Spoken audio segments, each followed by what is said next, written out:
In the news tonight, DPP writes magistrate to discontinue charges against businessman, and Jack Dio believes Justice Kissoon's ruling defies common sense.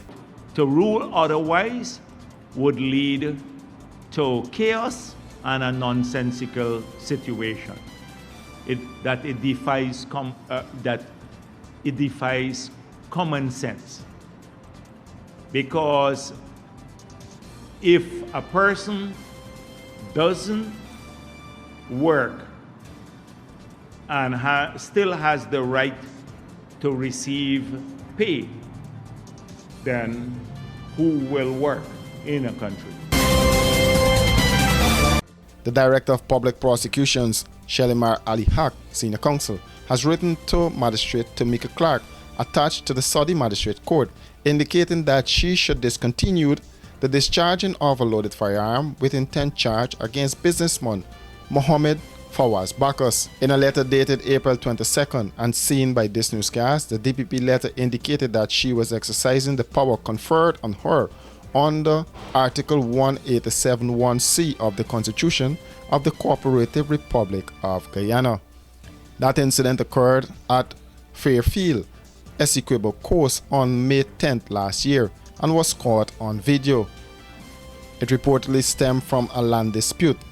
The businessman was arrested and his licensed firearm was seized and lodged. There are reports that 3 males and a female were transported to the hospital with suspected gunshot injuries. The question was asked to the Communications Department of the Guyana Police Force to verify the information, but up to press time, no response was provided. Washi. Hi people. Washing made so easy since I found Washi. Washing me use wash me clothes and I can say wash it soap powder, wash clothes so nice. Wash it soap powder, leave your clothes color bright. Wash it soap powder, leave me clothes smelling nice, of course. So give thanks to wash it soap powder for doing my laundry right. Keep my clothes color bright, have my clothes smelling nice for sure. I could not ask for more. Comes in lemon and original. It is a washing machine in a pack. Wash it soap powder, wash clothes so nice. Wash it soap powder, leave your clothes color bright. Wash it soap powder, have my clothes smelling nice, of course. Distributors located in the Stabrook Market.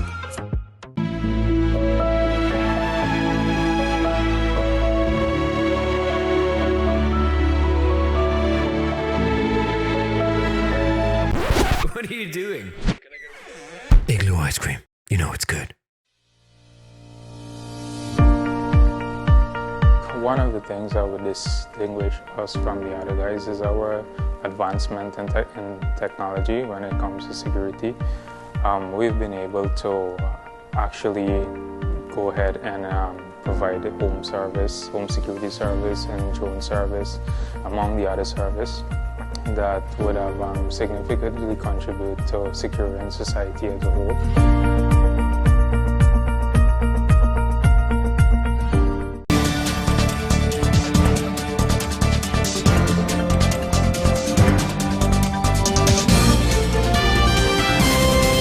Vice President Barry Jack Dio is not too happy with Justice Samuel Kissoon's ruling in the Guyana Teachers Union government matter. On Thursday, at his weekly press conference, Jack Dio said the ruling defies common sense. The government has already signaled its intention to appeal the decision. The Attorney General has indicated that we intend to appeal this matter, and we believe that given all that we've said before, that these matters were adjudicated in the past and that you have precedent in some superior courts, not just here but globally, that upheld the principle of no work, no pay. We have also pointed out to rule otherwise would lead to chaos and a nonsensical situation. It defies common sense. Because if a person doesn't work and still has the right to receive pay, then who will work in a country? So the Attorney General has pointed out that by converting the freedom to strike, which is enshrined in our Constitution, because we believe that unions and workers should have the right to withdraw freely their labor if they wish, and if their union so decides. But by converting the freedom to strike to a right to strike, and then ruling, using that as the underlying principle, ruling that people have to be paid for the days when they're striking, we believe that this would lead to chaos in any society. Justice Kissoon ruled that the teachers' 28-day strike was legal and legitimate. He also ruled that the wages and salaries of those striking teachers cannot be deducted or withheld. The judge also found that the government of Guyana acted unlawfully and arbitrarily when it decided to discontinue deducting union dues from the salary of teachers for the Guyana Teachers Union. During the ruling, the judge pointed out that based on the evidence before the court, that the union followed all the procedures and even wrote letters to the authorities to no avail.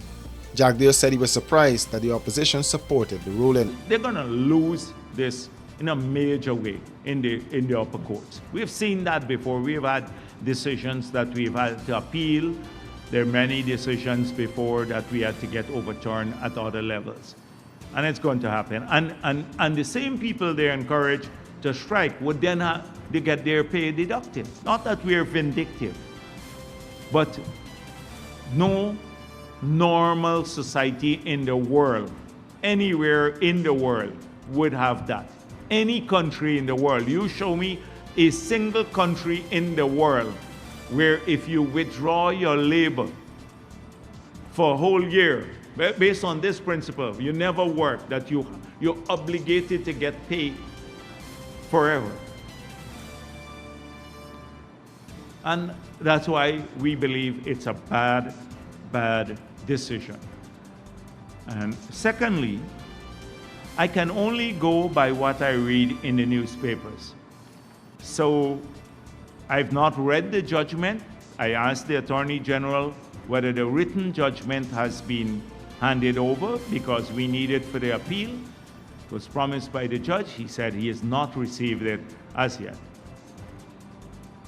But I see here in the newspaper, in Stabroek News, of particular note was President Irfan Ali's meeting with some teachers at State House, which Justice Kissoon criticized as not constituting collective bargaining with a recognized union. Now, the president never claimed that this was collective bargaining.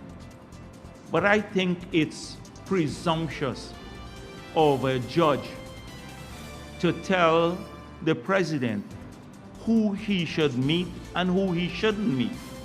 This is the elected president of Guyana, who is the head of the executive branch of the government, which is separate from the judiciary. The president can choose at any time to meet whomever he wants to. And for whatever reason, not to have a judge, any judge, for that matter, tell him what he should do or he shouldn't do.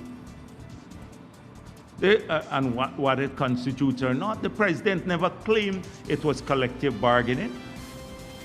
He has a right to meet the citizens of this country in whatever form or manner he chooses fit to do. The court found on the evidence that the chief education officer, Saddam Hussein, was not full and frank with the court in deposing to the contents of the affidavit in defense, which cannot be acted upon or relied upon by the court. The judge pointed to the failure of the chief labor officer to act in a manner consistent with the functions of his office. An important institution contributed to the strike action, as there is no evidence of any intervention at any stage during the period after the issuance of the strike action or during the prolonged strike to engage the parties, and this highlights a grave failure and omission for which the children of this nation made to endure and suffer.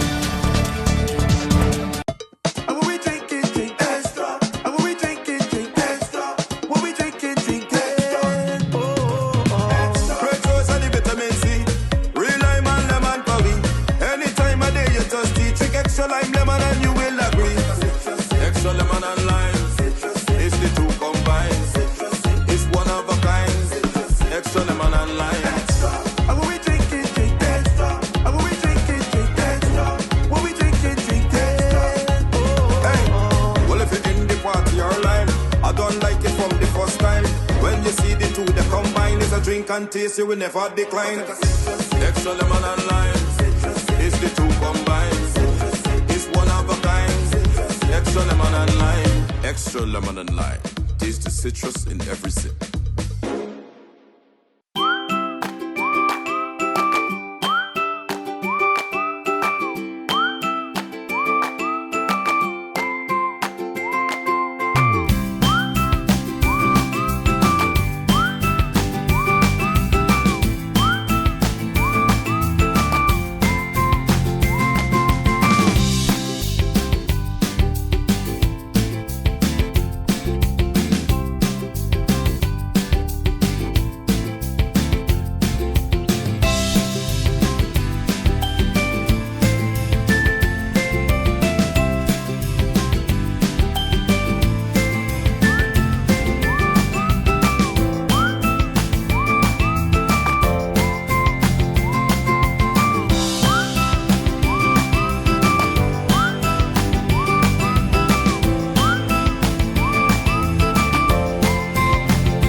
The postmortem report conducted on the remains of 52-year-old Sean George, who was killed on Wednesday, revealed that he died as a result of multiple stab wounds. The PM was performed by government pathologist Dr. Neil Singh at the Georgetown Public Hospital's mortuary. That incident occurred in Vincent Square, East Ruimveldt, during an altercation between George and another man. According to a statement from the police, the suspect riding a motorcycle shouted to George that he was an anti-man. Further, according to the statement, they saw George responding that the suspect should come and tell him that his face. The suspect, who had stopped the motorcycle by this time, disembarked and approached George, and the two got involved in a physical fight.